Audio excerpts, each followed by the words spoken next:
Hey everyone, I'm Mind, and in this video I'm going to be taking a look at 4 different small LEGO mechs that released in January 2025. This is coming from 2 or 3 different themes, depending on how you want to categorize them. Of course, on the left right here we have Zane's battle mech from Ninjago, and then we have 3 mechs from LEGO superheroes, 2 from Marvel and 1 from DC. There's the Spider-Man Mech versus Anti-Venom, the Iron Man Mech versus Ultron, and then in the DC realm there is the Superman Mech versus Lex Luthor. This is a kind of video I've done a few different times in the past, because I think it's interesting to see how different LEGO themes cover like the same general idea. All of these are quite small mechs in a cheaper price range. The Zane mech is $9.99, and then all 3 of the superheroes mechs are $14.99.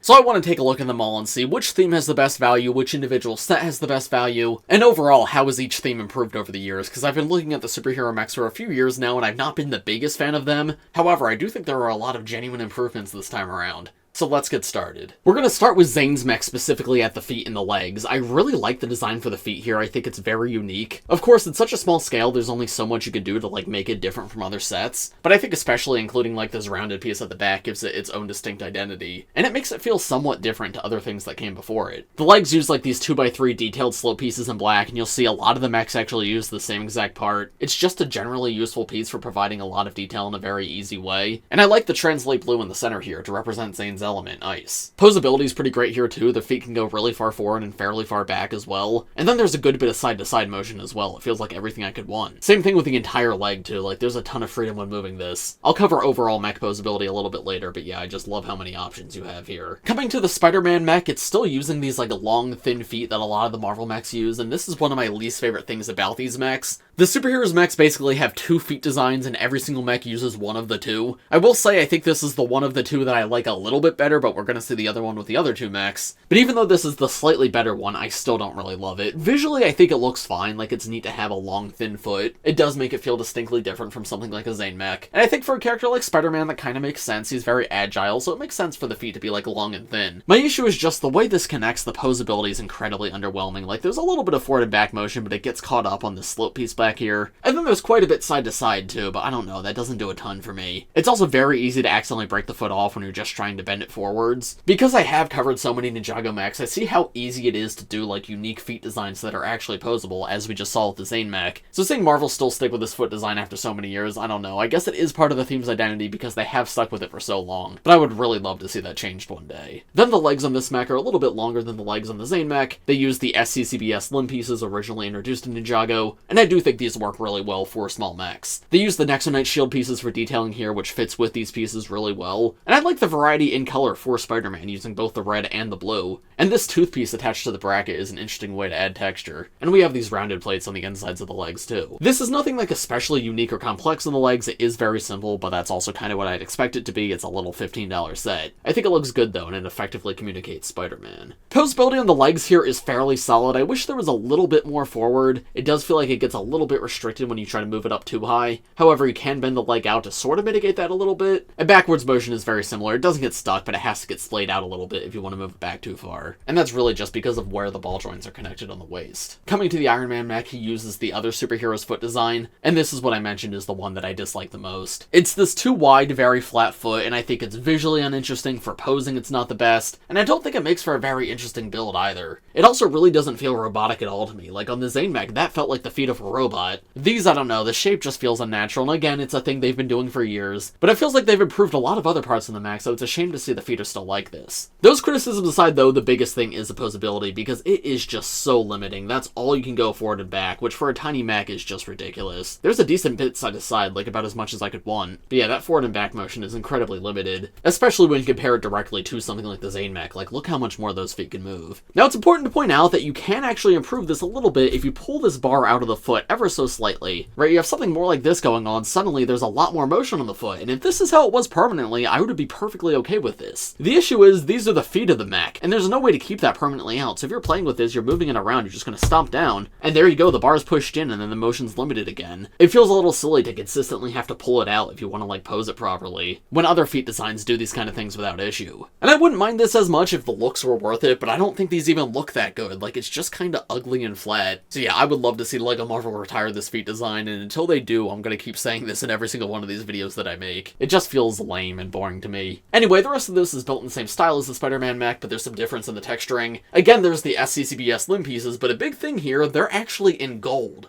Gold is an all-new color for that part, and one that I am very excited for. It's going to be such a useful color to use for custom Ninjago stuff, and I appreciate that they did recolor it here, because they very easily could have used just yellow, because that exists, or something like red. But no, gold fits Iron Man a lot better, and it makes the mech a little more interesting, brings more value to the set, because it is a new color for that part. The actual texturing here, again, nothing too complex. This is that same, like, armor or slope piece that the Zane mech uses, but in gold. Got some ingot pieces at the front, some round tiles on the inside. Again, nothing too crazy or special or interesting, but for a small mech, I'm perfectly happy with it. And because the waist and legs have a very similar design to the Spider-Man mech, posability is about the same. It's a little restricted forward, which is a bit of a shame. I would like more there, but it could come out, and it's pretty free like that, and there's quite a bit of motion with the leg backwards. Oh, and I guess one more thing on the feet, there is repulsors on the bottom, which is a cool touch. It makes it feel more Iron Man-like, but that doesn't solve, like, the general shape issues for me. Finally, Superman's going to be very quick, because he's very, very similar to the Iron Man mech. He uses the same exact foot design, and again, don't love it here. Especially with, like, the gray on it. Like, why is that here? What does gray have to do with Superman? I don't know. But yeah, it's the same exact foot design, so as such, it has the same exact posing issues. The slope and ingot on the lower leg are exactly the same as well, though this is actually square on the inside of the leg. And then the armor piece at the top is also exactly the same, though of course in blue, and it's flipped upside down. So now it feels a little less like armor and more like flowing pants. I do like getting the SCCBS legs in blue here. That's not a new color, but it was a rarer color for that part. And posability is about the same here, a little bit worse because these circular tiles do get in the way a little bit, but overall it's very similar to both Iron Man and Spider-Man. Coming to the waist and torso, Zane's mech has like a very square waist. It's got two clips on the side to hold on to Zane's accessories, these little shurikens, and I always appreciate when sets have ways to do that. And I think they actually look pretty good when they're on the mech. It serves as like a tiny little skirt. The main part of the mech is like this clamshell piece that the Marvel mechs are used for, like that is where Zane sits in the mech. But instead of using the front part of that cockpit, they actually have something brick built here, which I like a lot. It actually gives the mech a unique look, which is something I really appreciate, because I think it's a little bit lame that like all the superheroes mechs are the exact same shape at the torso. This uses one of those parts but makes it feel fresh and new, and there's still this printed piece in the center which fits Zane. One negative I will say about this is it cannot close up completely when Zane's in the mech. You can get around this in two ways. First up, just take him out of the mech and it closes up just fine. There's how that looks. Or you can have him stand up in the mech like this, and that also works. But yeah, it's a shame it wasn't built to like properly close up and allow him to sit by default. There's a little exhaust in the back of the mech too, which I think is a very fun touch. It makes it feel like actually mechanical, like this is a literal robot moving around and not just like an action figure. So I like this a lot. It feels unique. Spider-Man here also has a fairly basic design for his waist, but I like that all of his colors are properly featured. There's nothing like awkward here. It all is just entirely red and blue. And then the torso of the mech has this really cool printed Spider-Man logo on it. The design seems to be based off the PS4 Spider-Man, and it's a shame the minifigure doesn't match that. But we have gotten plenty of Spider-Man mechs before in the past, so it's neat to get something a little bit different that incorporates the white a little bit more into the build, even if the majority of it is still red and blue. The cockpit uses that like clamshell piece that I mentioned before that the Zane mech does not use, but yeah, every single other Marvel mech has used this, and it's fine. Like, these two pieces are meant to go together. It just doesn't feel nearly as unique as the Ninjago mech, however that is somewhat made up for with that printed part that I talked about. I do appreciate that there's at the very least some texturing on the back of the mech that makes it feel somewhat different, but yeah, in terms of actual shaping, I don't really have much to say here. That printed part's the most interesting thing, and yeah, you open it up, minifigure fits inside. Of course, because these pieces were meant to go together, there's no issue about fitting in right there. Unlike Zane, Spider-Man plops in there perfectly fine and it can close up around him. So a cool printed part, but aside from that, fairly basic design. It looks good though, I don't have any issues with it. Oh, and this right here, this is something I appreciate. It's a clip to hold on to Spider-Man's accessory while he's in the mech. This is just a little bar piece he can hold on to, and you can attach the web to it to make it look like he's shooting a web. And as we'll see on the hands in just a moment, the web also attaches to the mech, but this is like the connector that allows you to attach it directly to the minifigure's hand instead, so I really appreciate that there's a place to put that while he's in there. Iron Man has a very similar thing going on. His waist is exactly the same as Spider-Man's waist, except it's ingots on all sides, and of course the colors are a little bit different. It's gray and dark red. He uses dark red for the cockpit piece too, which is a slightly rarer color for that part, so cool to get that again. Not new though, of course. And he also has a printed tile piece right here. This is just a 2x2 square tile, and it's got the arc reactor on it. I do like that this is a different shape than Spider-Man's at the very least. It keeps the two a little more different from each other. But yeah, once again, overall, very basic design. Aside from that print, there's nothing that really makes this torso feel special or unique. And of course, there's how the Iron Man minifigure fits inside. Finally, coming to the Superman mech, I think of all the superheroes mechs, this is definitely the most interesting one. The mech has a yellow belt, just like he has on his actual outfit, which I think is a really cool touch. The ingot piece at the front is gold instead of yellow, which I think is a little unfortunate. I definitely would have preferred if those colors matched, though I'm not entirely sure if that piece exists in yellow. But either way, I can definitely see what they were going for here, and I think it's really cool. He also has a printed tile on his torso, but his is a little different because it's this triangular piece with the Superman symbol on it, and that actually attaches on top of a jumper piece, so it's like 3 three-dimensional popping out. I think that's easily the best one of these printed tiles has ever looked on one of these mechs. It's genuinely just so perfect for Superman, and I like that it plays with the overall shape of the mech, right? Since they all have the same exact torso design, it makes the shape feel a little bit different, a little less flat, and it's a great depiction of the character too. But then around the back of the mech, I think this is my favorite part. You can see it's got like a jetpack with these red thrusters on it, but this is in place of like where his cape's supposed to be. Of course, the actual minifigure is his cape, but the mech is meant to be like a giant version of Superman. But instead of just giving him a cape, no, they gave him a jetpack instead, which I think makes a lot of sense, because this mech can't fly on its own. Superman can fly, but the mech wouldn't necessarily be able to, so this provides a way for it to actually fly with these jetpacks on the back. And I love that, because with how cartoony and ridiculous these mechs are, this makes things feel a little more grounded, a little more real. It feels a little bit more like an actual mech for the character, and not just like a brick-built action figure. I like that a lot. Easily my favorite detail here. And then yeah, of course, torso opens in the same way as the others, and that minifigure can be removed. Finally, the arms with Zane's mech, I love how they look. These like ice shards coming off the shoulder blades are super sleek, and I think those combined with the cockpit really give the mech its identity, because I've never seen any other mech do anything like this, and that's good for something so small. There's only so much you can do, so standing out in such a way is really, really great. The actual build of the arms is incredibly simple. It's literally exactly the same as the legs, just with some slightly different colors, but I think visually it looks fine. Again, it's that 2x3 slope piece. Posability is really great on the arms, like you can basically do whatever you want with them, like it's very, very free. And then something I like about the Zane mech specifically is he has separate hands. These connect on mini ball joints, so this is even more you can pose with the mech.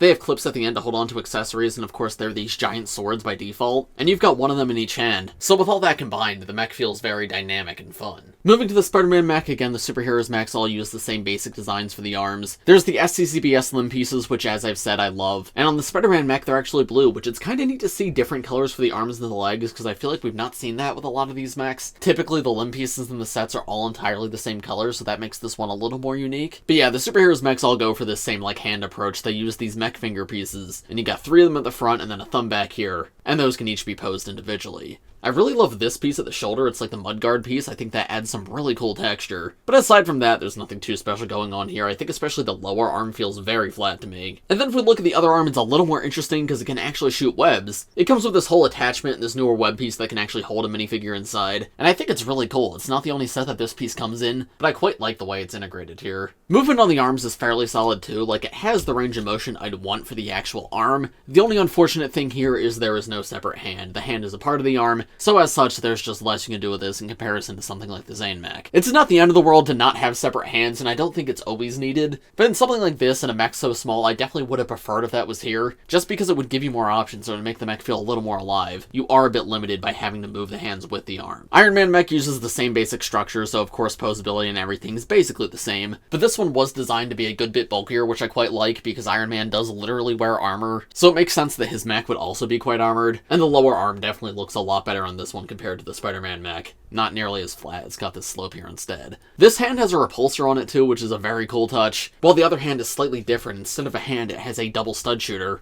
which you can push down on, and studs will shoot out. That asymmetry is cool, and it's also just, like, very fun for play. Again, I would have liked separate hands here. That's a criticism I have of all the superheroes mechs, but I think for Iron Man specifically, this feels pretty good. Finally, the Superman mech has a little bit of red at the top, and I assume this is meant to look like the cape draping over his shoulders, and that is a very cool touch, and you can see that can move separately from the arm, so as you move the arm up, that can stay, like, sort of draped over the shoulder. I like that a lot, actually. That feels somewhat complex for how simple these mechs are. But then the rest of the arm is basically just blue. The mech finger pieces are silver, which I think may be a new color for them. I don't think I've seen them in that color before, so that is nice to get. And the armor on this mech, at least to me, feels a little more like clothing, right? It's very smooth, somewhat flat, but not as flat as like the Spider-Man mech, which better fits Superman's outfits compared to something like the Iron Man mech. Unfortunately, unlike Iron Man and Spider-Man, there is just nothing in this mech's hands. It just has 2 open hands. I don't know what you would put in there because it is Superman at the end of the day. He doesn't really fight with weapons or anything. So I guess each mech got one special thing, and for Superman it was actually the jetpack, so it was nothing in his hands. But yeah, I would have liked to maybe see something there, because I don't know, it's a little boring that they're just basic, but it's not the end of the world. I think it's fine. Of the 3 superheroes mechs, this is still probably my favorite. Now talking about posability, on the Zane mech, it's basically everything I could want. It's got the right number of joints, right? The feet are separate, the hands are separate, the arms and legs are each separate. Obviously something like knees or elbows would be nice here, but on a mech this small I really don't mind that they're not included. I think it's perfectly fine.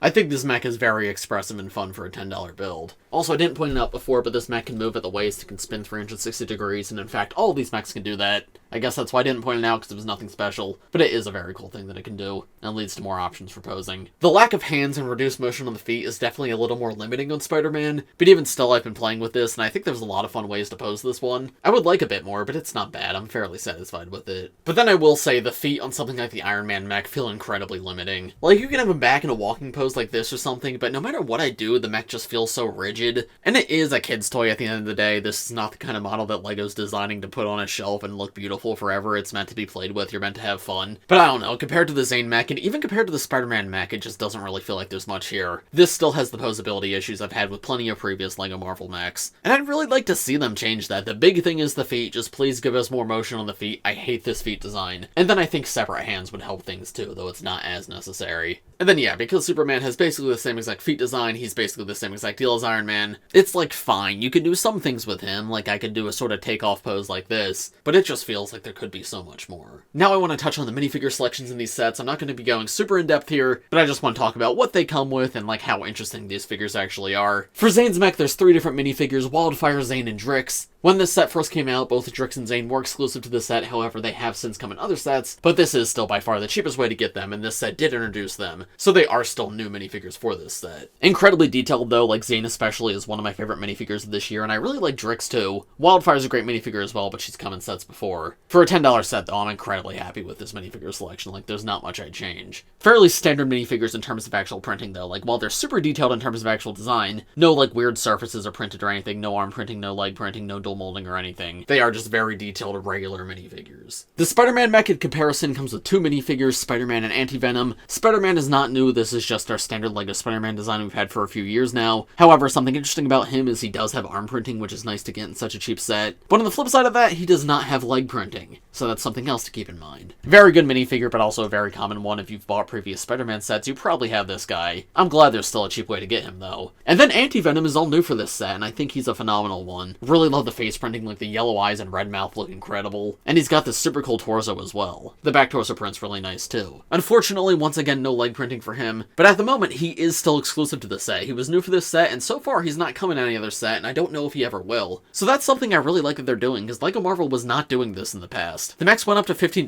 but they stayed exactly the same, and then some of them came with enemies to fight, right? Like the Venom mech had a Miles Morales minifigure in it, I believe. So that was pretty cool, that one had too. But yeah, now this year, every single mech has 2 minifigures, and every single mech has at least 1 new minifigure, but the price has not gone up at all, which I think is a really great improvement in terms of value. Here's the minifigures of the Iron Man mech. Of course, we have Iron Man himself, and we have Ultron, and this might be the best minifigure selection of any of the superheroes mechs, because yeah, these 2 are both new and exclusive, and they're both incredibly detailed, just as detailed as those Ninjago minifigures that we looked at. I absolutely love Ultron's design. It's been a while since we've had an Ultron, right? I don't collect Marvel as religiously as I used to, but yeah, I had the Age of Ultron version, and I know there was a Mighty Micros version, but I don't know if we've had him since then. Really cool though, because he seems to be more comic-based this time around, and I love the metallic silver printing on top of the metallic silver pieces. It's the same exact thing that Zane minifigure does, and it just looks so good. Iron Man as well, like we get plenty of Iron Man minifigures, but this is a nice looking one. Very fun variant to have. So yeah, phenomenal minifigure selection for a $15 mech, and I like that Ultron has this little blast that he can shoot out too. I'm glad they went all out with these figures too, like they could have given Ultron unprinted legs like they typically do. Obviously that would have looked significantly worse, but it would have worked. But nope, they gave him this fully detailed design, and I think it looks phenomenal. Finally, here are the minifigures in the Superman mech. We have Superman and we have Lex Luthor, and once again, these 2 are both new and exclusive, at least as of the time of this set coming out. Superman unfortunately does have unprinted legs. I do think that's unfortunate. I don't know why there's nothing there. But the rest of the minifigure's quite good. It's cool to get him again after all these years, because yeah, it's been a while since Superman's been on shelves, but I think this is a fairly good redesign. There you can see his back torso print, and of course he does have the single hole cape. He's got a new double-sided faceless ball, one side with the red laser eyes, and the other side with just a slight smile. And then Lex Luthor is just using like the most basic headpiece of all time, but it was sort of designed for him, so it does work here. And then I really love like the power armor that he has. The bright green and purple look phenomenal together. He's got the little L in his torso, and in terms of accessories, he has a stud shooter and a piece of kryptonite. Really cool armor piece on him too. It's actually not new. I believe it was in LEGO Video, but nobody bought Video, so it's nice to have another way to get it. And there's a look at the back torso print too. Yeah, leg printing on Superman would have made things perfect. perfect, but even without that, I still think this is a fairly good minifigure selection. And finally, let's talk about the price. Obviously, the Ninjago mech is $10, everything else is $15, and I still think the value on the Marvel mechs is a little bit off, but it's much better than it has been in the past. Adding one more minifigure each, I think it was a really smart decision, and I like that there's so many, like, actually exclusive minifigures in these sets, too. It brings a lot more value and makes them a lot more interesting. That being said, I still think there's a fairly big value discrepancy between Ninjago and Marvel, and listen, I know it's not going to be one-to-one because Marvel has to pay licensing fees and Ninjago does not, but even still, the Ninjago set is a good bit cheaper, has one more minifigure, and is basically the same size. Like, yes, it's physically smaller, but that's just because it uses smaller joints. In terms of actual part count, it's near identical, so I really consider it to be, like, in the same scale as the other mechs. So overall, what are my thoughts on these mechs? Which one do I think is best? I mean, you guys know me, I'm biased. I'm still going to give it to Ninjago. And I think a big part of that is the posability. Like, the posability is unmatched there. But I definitely see a huge improvement here on the superheroes mechs. Like, I like these a lot more than I've liked some of the previous ones. 2 minifigures was a big improvement, but I also like how they each do something to make themselves a little unique. The jetpack on the Superman Mech is easily my favorite of all of them, and I think the posability on the Spider-Man Mech is actually alright, not nearly as good as like the Zane Mech, but it's not bad at all. The Iron Man Mech 2 by far has the best minifigure selection, so honestly there's something I like about all of these. I don't know if I could pick just one favorite. My biggest criticism now is just please change the feet. I'm so tired of these same exact feet that don't look good and they're not great for posing. I don't know why we're sticking to these same exact foot designs. Ninjago and Monkey Kid have shown you could do small mechs with like interesting feet designs. Consistency is fine, whatever. But like, they already changed to using the SCCBS limb pieces, why not change the feet too? I don't get why they're sticking with just these 2 designs for so long. So yeah, in the future, that's the biggest thing I'd like to see changed, and maybe separate the hands too, make them posable like off the arms, but that's not nearly as big of a deal. And then also continue with the 2 minifigures, do not go back to just one. Because just one minifigure in a mech of this size for $15 does not feel worth it. 2 though, it definitely helps. But of course, those are just my thoughts. Let me know what you guys think of all this in the comments below. Which of these mechs was your favorite? Do you like the superheroes mechs? Do you like the Ninjago mechs? And how would you like to see each of them change in the future? If you missed it, I do have a full review of the Zane mech if you want to see me talk about it in more detail, or like any of the other January or March Ninjago sets. Full reviews of all of them are up right now on the channel. And if you enjoyed this video, make sure to leave a like on it, subscribe to the channel if you're new. And I think that's all I've got. Thanks for watching, everybody, and I will see you all in the next one. Bye.